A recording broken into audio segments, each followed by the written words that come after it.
Congress party प्रदेश में सत्ता में है और जो लोग कहते थे कि सरकार हम गिरा देंगे, शायद अब तक उन्होंने भी मूल्यांकन कर लिया होगा कि अब ये संभव नहीं है। सरकार प्रदेश में स्थिरता की तरफ जा रही है और 4 जून को पहले से ज़्यादा जो स्थिर हो जाएगी। एक सीट से भी स्थिर होती है, 2, 3, 4, 5 जितने भी हमें आएंगी वो हमारी स्थिरता ही है। और बीजेपी को लोग वोट क्यों दे? सरकार तो आगे 45 महीने हमारी है, हमने काम करने हैं। जनता बड़ी समझदार है, उनको मालूम है कि जिन लोगों को पहले हमने वोट दिया अगर वो ठुकरा के आ गए तो इनको दोबारा वोट क्यों दें? एमएलए थे, अब क्या बनना? एमएलए ही बनना चाहते हैं। जब थे तो फिर आपने छोड़ा क्यों? तो इसलिए जो जनता है उनका मूड जो कुटलैड कॉन्स्टिट्यूंसी में बड़ा स्पष्ट है। वैसे तो सारी सीटों पे जो है जो जिन लोगों ने सरकार छोड़ी है उनको ये समझ आ गया कि ये गलत हो गया। कई बार एक्शन लेने के बाद पता लगता है कि क्या गलती हो गई। एमएलए बनना बड़ा टफ काम है। एमएलए तो एक बार बन जाए बहुत होता है, इनको तो पता ही नहीं लगा कब रात के अंधेरे में एक्स हो गए। तो इसलिए अब मैं देख रहा हूं आपके यहाँ अभी अगर शुरुआती माहौल में ही लोग इस इंतजार में है कि वोट कब पड़े, तो जब जैसे जैसे इलेक्शन आगे बढ़ेगा तो ये एक लहर में कन्वर्ट होता नजर आ रहा है। इलेक्शन बहुत बड़ी लहर, प्रचंड लहर आएगी, एक सुनामी आएगी और एक बहुत बड़े मार्जिन से बिक्कू जी यहाँ से जीतेंगे और इस इलाके के लोगों की सेवा करेंगे।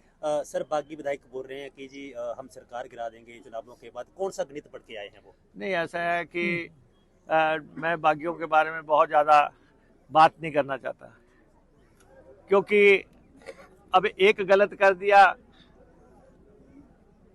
उसके बाद जो है अगर वो सोचे कि दूसरा गलत करके कुछ ठीक हो जाएगा, कुछ ठीक नहीं होगा। ये तो उन्होंने जीवन की सबसे बड़ी भूल कर ली। एक स्थिर सरकार है हिमाचल प्रदेश में और आप बताओ 25 पे वो बैठे हैं, 34 पे हम हैं। 6 सीटों पे इलेक्शन हो रहे हैं, फर्क 9 सीटों का है और फिर कह रहे हैं कि नहीं जी कुछ और हम तोड़ रहे हैं। अब तो टूटने से रहे जब लोगों को पता लग गया कि उन्होंने तो सोचा था कि अगर एमएलए जो है वोट कहीं और डाल देंगे तो सरकार गिरेगी, हमारा कुछ नहीं बिगड़ेगा। उनको ये पता लगा कि हम तो रात के अंधेरे में जो एक्स हो गए। विधानसभा में नो एंट्री का बोर्ड लग गया और जब एक शुरुआत हो जाती है कि आप यहाँ से नो एंट्री लगी, फिर सुप्रीम कोर्ट में नो एंट्री लगी, अब फाइनल मोर जो है वो कुटलैड के लोगों ने लगा देनी नो एंट्री की।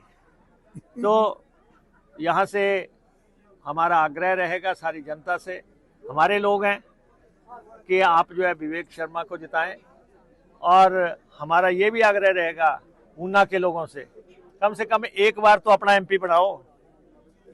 हमीरपुर में मुख्यमंत्री है, हमीरपुर में एमपी हैं, एमपी अपना इस बार बनाना। हमने सारे इकट्ठे हो जाओ, एमपी अपना बनाना। और ये 2 सीटें जो हमारी है, चाहे वो कुटलैड की है चाहे वो गगरेट की है, ये दोनों सीटें हमें आ रही हैं। मैं दावे से आपको कह सकता हूँ कि ये दोनों एमएलए दोनों इस दफ़ा प्रदेश विधानसभा में प्रवेश कर रहे हैं, क्योंकि इतने इलेक्शन हमने लड़ लिए। हम यही देखते हैं कि जनता का मूड क्या है। जनता का मूड जो है एक गुस्से से निकल के आगे इन लोगों को एमएलए बनाने का है और जो जिन लोगों ने चूक कर दी है वो अपना विश्लेषण मूल्यांकन करते रहें कि ये हुआ तो हुआ क्या।